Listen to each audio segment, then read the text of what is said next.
બોલો સ્વામિનારાયણ ભગવાનની જય.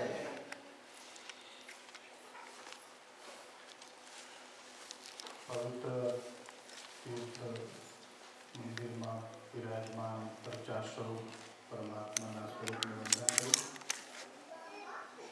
પૂજ્ય સ્વામિનારાયણ ભગવાનના સાતમા વંશજ એવા આચાર્ય મહર્ષિના શ્રી ચરણોમાં વંદન કરી. Excuse me, please.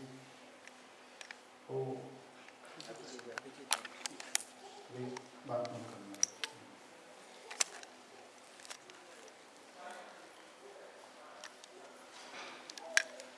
ભગવાન સ્વામિનારાયણ આ લોકમાં પ્રગટ થયા,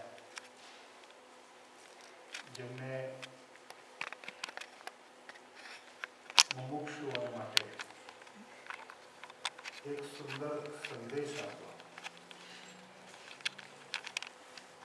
જે એક એવો સંદેશ આપ્યો કે તમામ સાધનોનો એક મૂળ,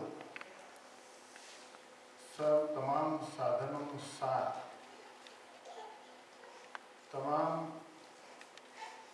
પૂજા, ભક્તિ, જ્ઞાન, વૈરાગ્ય, ઉપાસના, આ સર્વ સાધનોના સાર રૂપે એક ભગવાન સ્વામિનારાયણે આપણને એક ચાવી આપી.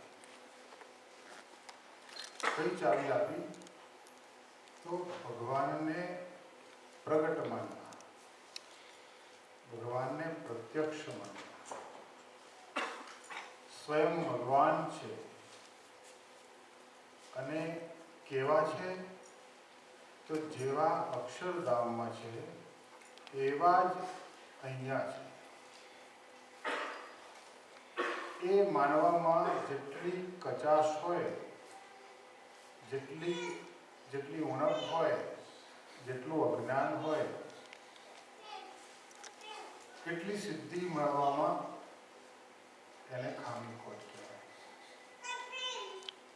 જ્યારે એને ભગવાનને બોલતા ચાલતા માનીએ છીએ તો તે દિવસથી ભક્તિની પૂર્ણાવતિ થઈ જાય. સાધનાની જન્મો જન્મથી પૂર્ણાવતિ થતી નથી એનું એક જ કારણ છે કે ભગવાનને આપણે પ્રત્યક્ષ માનતા નથી. એટલે સતત જન્મો જન્મથી આપણે આ શ્રાવણ મહિનો આવ્યો હોય, ભાદરવો આવ્યો હોય, પછી આસો આવ્યો હોય, પછી કારતક આવ્યો હોય, એકાદશી જેવા વ્રત આવે, જન્માષ્ટમી જેવા વ્રત આવે, આમ સાયકલ સતત ચાલુ ને ચાલુ રહે છે. એનો અંત ક્યારે આવે? એનો અંત એક જ વાતથી આવે કે એને ભગવાનને આપણે બોલતા આપણે એને માનીએ, પૂજીએ, સેવીએ, રાખીએ તો એવી રીતે રાખીએ કે સ્વયં ભગવાન. બસ તે દિવસ પછી કંઈ કરવાનું બાકી રહે. કરવાનું આટલું છે, બહુ જ શોર્ટકટમાં ભગવાન આપણી પાસે છે, પણ આપણે બહુ લાંબા રસ્તે વાયા થઈને આપણે સમયસર પહોંચી શકતા નથી. એનું એક જ કારણ છે કે ભગવાનને સમજવામાં આપણે ભૂલ કરી છે. આપણે એવા સમજીને બેઠા છીએ કે આ મૂર્તિઓ છે, આ મૂર્તિ નાની છે. ઘણા લોકોના ઘરમાં એવું હોય કે આ ભગવાન બહુ નાના છે ને, તો હવે હું આ વખતે ઇન્ડિયા જાઉં ને થોડા મોટા લઈ આવું, એટલે બહુ મોટા ભગવાન લઈ આવે. પછી વળી એમ થાય કે હમણાં કે નવા કે ગોલ પ્લેટવાળા નીકળ્યા છે, કોટેડવાળા, કે એ લઈ આવો, તો વળી એ લઈ આવે, આખી બેગ ભરી લઈ આવે. અને ઘણી જગ્યાએ સિંહાસન નાનું હોય, ભગવાન મોટા હોય એટલે ભગવાનનું માથું બહાર નીકળે. આવા બધા ઘણા પ્રશ્નો સર્જાતા હોય છે. કોઈ મોટી મૂર્તિઓ લાવવાથી એ સમાધાન નથી, તો વાત પતી જતી નથી. બહુ જ નાના હોય, જેવડા હોય, પણ એ ભગવાન છે. બસ વાત પૂરી થઈ. અને એને પ્રગટ આપણે માનીએ તો એને જે જોઈએ, શું જોઈએ, એના માટે કંઈ શીખવાડવાની જરૂર નથી. નાના બાળકને આપણે જેમ સાચવીએ છીએ, નાના બાળકને જેવી રીતે આપણે બધી ટ્રીટ છીએ, જોબે જઈએ ત્યારે બેબી-સિટિંગમાં મૂકવા જઈએ છીએ. બધું ઇંતજામ 24 કલાકનું ઇંતજામ પેરેન્ટ્સે કરવું પડે ત્યારે એ બચ્ચું મોટું થાય. કેમ? એની પાછળ એક નાના બાળકની પાછળ એક માણસ રહેવું પડે ત્યારે મોટું થાય. અને મોટું થયા પછી કેવું થાય છે એ તો તમે જાણો છો, ભગવાન જાણે. પણ રહેવું પડે છે, વાત સાચી છે. પણ ભગવાનની પાછળ કોઈ 1 કલાક કે 2 કલાક કે અડધો કલાક કે આપણે એ ભગવાન છે, એને પાણી જોઈશે, એને જમવાનું જોઈશે, એને સૂવાનું જોઈશે, એને બેસવાનું કમ્ફર્ટેબલ જોઈશે, એને જમવા જોઈશે, તો એને જમવા માટે શું આપવું જોઈએ. અને તમારે કોઈને બહાર જમવા જવાનું હોય તો ઘરના ભગવાન તો વાયરો ખાય, તો ક્યાં ખાવા જાય ભગવાન? તમારે કંઈ પાર્ટીમાં જમવા જવાનું હોય, કોઈના રિસેપ્શનમાં જવાનું હોય, કોઈના લગ્નમાં જવાનું હોય, કોઈની બર્થડેની પાર્ટીમાં જવાનું હોય, કોઈને ક્યાંય જવાનું હોય, તો આપણા ઘરમાં રહેલા ભગવાન શું જમશે, એ જમ્યા કે ન જમ્યા એનું કંઈક ફિલિંગ આવે. અને હા, જમવાનું બનાવ્યું પણ ખરું, પણ ભગવાનને જમાડવાની થાળી કેવડી હોય છે? બહુ જ નાની હોય છે. એ ભગવાનને જે વસ્તુ આપણે મૂકીએ છીએ તો કેટલી મૂકીએ છીએ? થોડી મૂકીએ. તો એટલું ખાવાથી ભગવાનને ચાલે ખરું? ભગવાનને પાણી પીવાની જે રોટી હોય છે બહુ નાની હોય છે, તો એટલું પાણી પીએ તો ભગવાનને ચાલે ખરું? બહુ જ આપણે મોટી ભૂલ કરીએ છીએ. આપણે માળાઓ તો 500 કરીએ છીએ, નિર્જળા એકાદશીઓ તો કરીએ જ છીએ, પણ એ નિર્જળા એકાદશી એનાથી પતી જવાનું નથી. કરવી હોય તો કરો, પણ જ્યાં સુધી ઘરમાં રહેલો ભગવાન એને જ્યાં સુધી પ્રગટ નથી માન્યો ત્યાં સુધી ભક્તિની સિદ્ધિ થવાની જ નથી. લખી રાખો. અને જે દિવસે એ ભગવાન છે એવી ખબર પડી ગઈ તે દિવસે એના માટે બધું જ થશે. એના માટે આજે લોકો જોબે જવાનું જાય તો હીટિંગ બંધ કરીને જાય, તો ઘરમાં ભગવાનને ઠંડી ન લાગે તો કોણ છે? અને જો એને ઠંડી ન લાગતી હોય તો તમે એને શા માટે ત્યાં બેસાડ્યા છે? જો એને તમે જમવાના આપવાના હોય તો તમે શાના માટે ત્યાં બેસાડ્યા છે? કોણ છે? શું છે? અને વળી આપણે હાથ જોડીને માગવાનું તો ખરું જ. એ પ્રભુ તમે મને આમ આપજો, તને હું ભંગોળો આપે? તને શું આપે? તું મને શું આપે?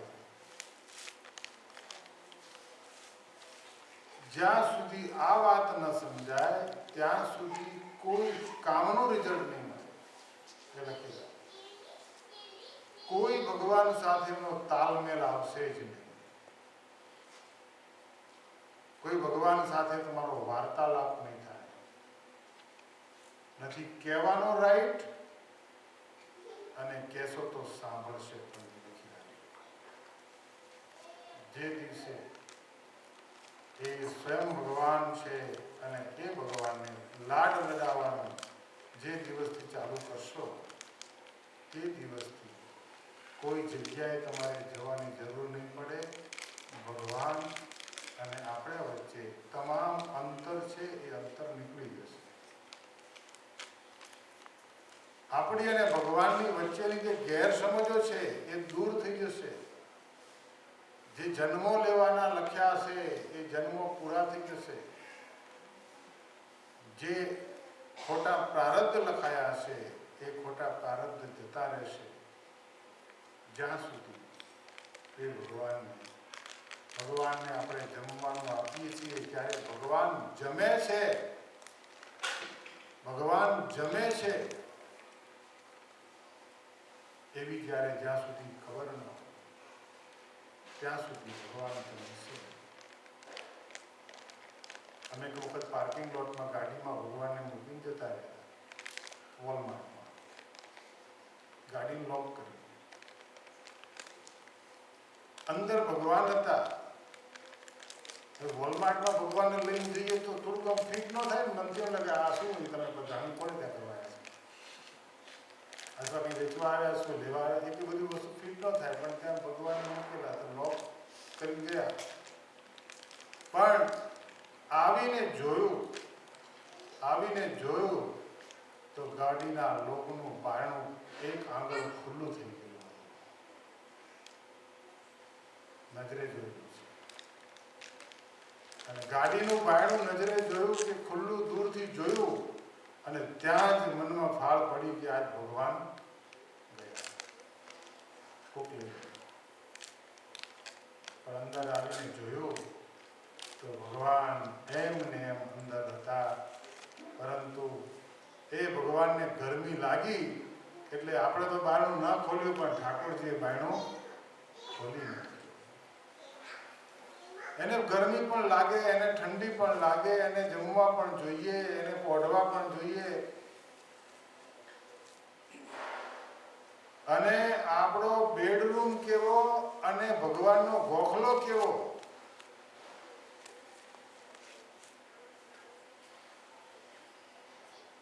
આપણે મોટી ભક્તિની વાતો કરીએ છીએ, પણ ભગવાનનું સ્થાન કેવું અને કેવડું, અને આપણું રહેવાનું કેવું. જેટલો ભેદ આપણે અહીંયા રાખશું એટલો ભેદ ભગવાન આપણા માટે રાખશે. જેટલો ભેદ મનાય છે એટલો ભેદ ભક્તિમાં ભેદ છે.